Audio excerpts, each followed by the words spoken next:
তাও খেয়ে দিয়ে ওই মোটামুটি ওই 3:30 কি 3:45 বাজে একটু বেরিয়েছিলাম সামনে আমাদের এইখানেই। আমরা এখন সবাই মিলে কোথায় যাচ্ছি জানো? যাচ্ছে আমাদের আনন্দ আশ্রমে। আমাদের অনেক দুঃখ হয়েছে তাই।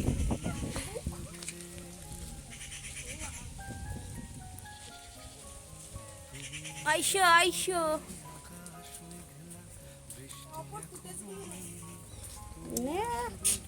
এক একজন করে নাম দিছে, কাদাই আলাদা হাইগিয়ে মতো লেখা। এখানে এসেছিলাম আমরা ফটোশ্যুট ভিডিও এইসব করতে, যে কিছু স্লো মোশনের ভিডিও নিয়েছিলাম। আর তোমাদের কেমন লাগছে অবশ্যই কমেন্ট করে জানিও। যদিও এইসব ভিডিও আমি বেশি ইউটিউবে দিই না, আমি বেশি ফেসবুকে দিই। আসলে আমি কনফিউজ হয়ে যাই কোন ভিডিও কিসে দেব, কোনো প্রবলেম হবে না তো চ্যানেলের। আর এই যে ফ্রেন্ডও কিছু মানে ক্লিপ নিয়েছিল। তারপরে এই যে সন্ধ্যাবেলায় আমরা সবাই মিলে বেরিয়ে পড়েছিলাম একটু ঘুরতে যাব, একটু রেস্ট নিয়েছিলাম। কি বলো তো, সারাদিন খাটাখাটনির পর না আর ভিডিও করতে ইচ্ছা করেনি। এখন ঘড়ির কাটাতে মাঝে মোটামুটি 7টার মতো তো বেরিয়েছিলাম, কেননা আমাদের কাছেই শক্তিগড়, সেখানে ল্যাংচা বিখ্যাত তোমরা সবাই জানো। তো সেইখানে এসেছিলাম ঘুরতে, তবে আমরা কিন্তু ল্যাংচা খাইনি, আমি খেয়েছিলাম অন্য কিছু। এখানে অনেক কিছু পাওয়া যায়, মানে সমস্ত কিছুটাই তুমি পাবে, শুধু ল্যাংচা বলে নয়, শক্তিগড়ে সব কিছুই এখন পাওয়া যায়। আমি নিয়েছিলাম 2টো সিঙ্গাড়া আর সাথে নিয়েছিলাম মাটির ভাঁড়ের চা, যেটা আমার ভীষণ পছন্দ। আর এসছিলাম দেখো কে কে, আমার ফ্রেন্ড এসেছিলো, ও তো ঝালমুড়িই খাচ্ছিলো আর অন্য কিছু খাবে না। ঝালমুড়িটা খাওয়ার পর এত ভালো লেগেছিল না, যাওয়ার সময় ভাবলাম আবার একটু ঝালমুড়ি কিনে নিয়ে যাই। তবে যেই লোকটার কাছ থেকে কিনেছিলাম না, সেই লোকটার কাছ থেকে কিনে নিই বলে কি বলো তো, ঝালমুড়িটা না একদম ভালো লাগছিল না। তারপরে ভাবলাম কেন আমি অন্য লোকের কাছ থেকে দয়া দেখিয়ে কিনতে গেলাম, মানে যাই হোক। তারপরে এই যে এটা হলো পরের দিন সকালবেলা, তো আমার ফ্রেন্ড আজকে চলে যাবে, আর তার জন্য সকাল সকাল ভাবলাম আমার মেয়েরও স্কুল আছে, ওদেরও একটু ডিম টেস্ট করে দিই, আমার মেয়েকেও ডিম টেস্ট করে দিই। এক কাজে দুই কাজ হয়ে যাবে। ওরা প্রচণ্ড তাড়াহুড়ো করছিল, আমি তো মোটামুটি 5টায় উঠে পড়েছি। যেহেতু মেয়ের স্কুল থাকে, সকালে আমার ভাতটা রান্না করতেই হয়।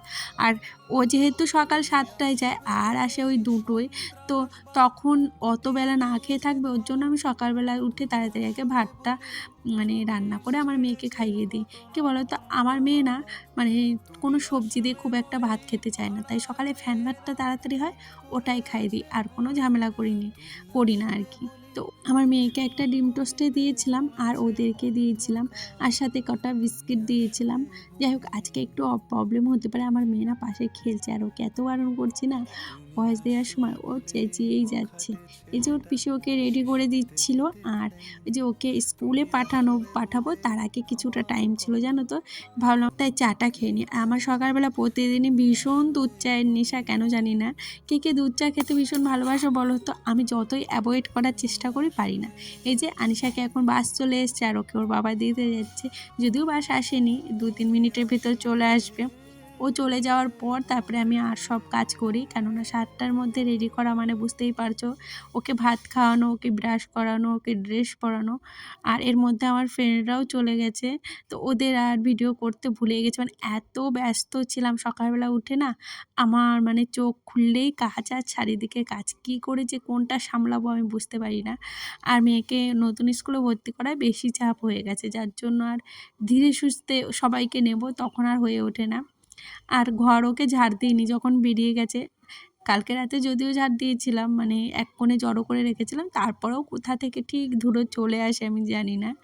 যাই হোক, যাদের বাচ্চারা সকালবেলা স্কুলে যায় বুঝতেই পারছো কতটা তাড়াহুড়োর ভেতর দিয়ে বা ব্যস্ততার ভেতর দিয়ে তাদের দিনটা কাটে।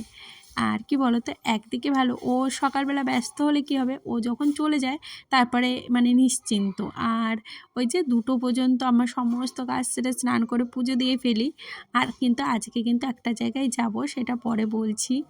আর কি বলো তো, এই সামনে পা মোছা আমি কেন দিই না, যেহেতু আমাদের বাড়ির সামনে এই উঠোন না কাদা মাটি হয়, তার জন্য। এই যে আমি সমস্ত কাজ করে চলে এসেছি, এর মাঝখানে তো অনেকটাই কাজ করে নিয়েছি। আর রোদটা দেখেছো বেশ ভালোই উঠেছে, কালকে একটু বৃষ্টি বৃষ্টি হচ্ছিলো, আজকে দেখলাম বেশ ভালোই উঠেছে। আর কি বলো তো, এই যে সকালবেলা কাঁচা ধোয়াটা হয়ে গেলে অনেকটা কাজ মনে হয় কি কম। আর এখন একটু স্কিন কেয়ার করব।